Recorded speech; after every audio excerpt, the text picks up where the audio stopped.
I've wrote every album of my career but one in Avery County, right here. So creatively, it's been real special to me, but spiritually, it's the place that my soul's at rest. It's the place that I get away from what I do in the world to come here and recharge.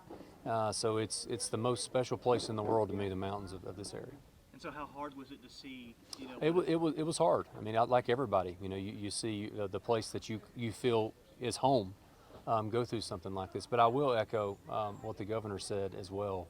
The sense of community here, I know how strong that is because I've been a part of it. And I know that the power is going to come from the people in that community. So our job with Chief Cares to tie those together is we're going to try to keep people in their community and give them a home where their church is, where their school is, so that they continue to rebuild it from the inside out. Yeah, Eric, I mean, you see this around you right now, this distribution center, the organization that these people have come together so quickly to be able to help each other. And then the concert on Saturday, $25 million. I mean, it's people all over the country really helping this place. Can you talk a little bit about the emotion behind all of that? Well, it's a grateful emotion for me, and it goes back again to the hope. I mean, there's a lot of people that are in a tough spot right now, and it may be a minute before we can fix that. And that's what I was telling you, that's a North Carolina term for longer than a minute. I get it. I said a minute earlier. It's not a minute, but it's going to be a minute before we can get to some of them and give them what they need. But the hope will sustain them in that meantime. So I think that's the thing with the concert and with what's going on the ground with all the volunteers in the community. That's a key part of this. And I think with the concert and with what you see around here is providing that. Spectrum.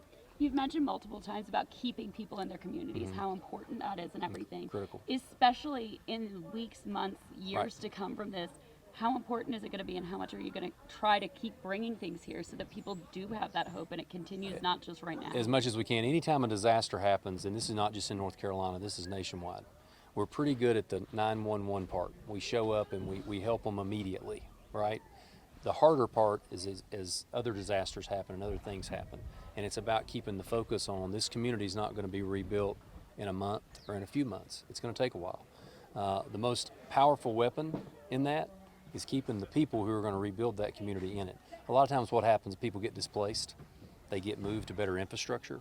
And I think that keeping them and them having a chance to be in the community is what's going to rebuild it. So not just now with the first 100 homes, but we hope to do even more with that from a scalable standpoint as we go forward. And I'll add to that small businesses are the backbone of the economy of Western North Carolina.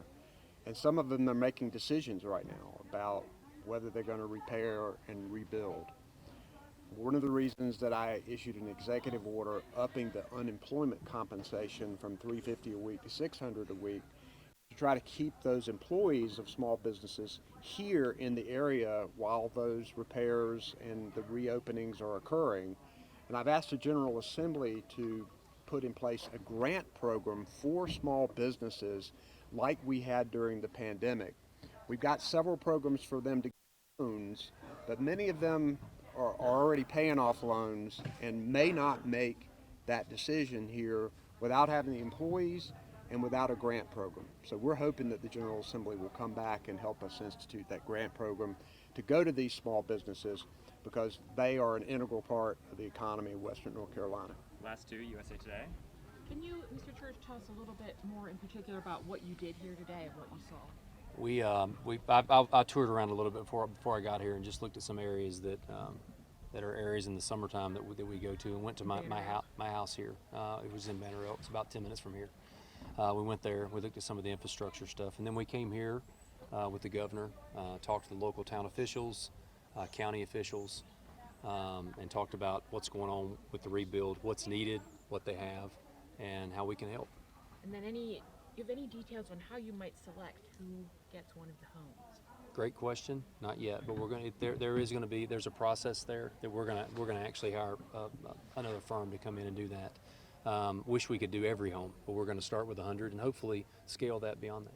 Last question, WCNC. So, following that concert, we saw so many people coming out wanting to contribute and do their part. What do you say to people to keep that momentum alive? Well, we got to keep it in front of them. You know, I would say continue to give. That's part of my job too. With what I do, I can continue, at least publicly, be able to keep the disaster up here and the relief efforts for Hurricane Helene in front of more people than just in the state of North Carolina, so we can continue to raise funds and raise what we need to rebuild it.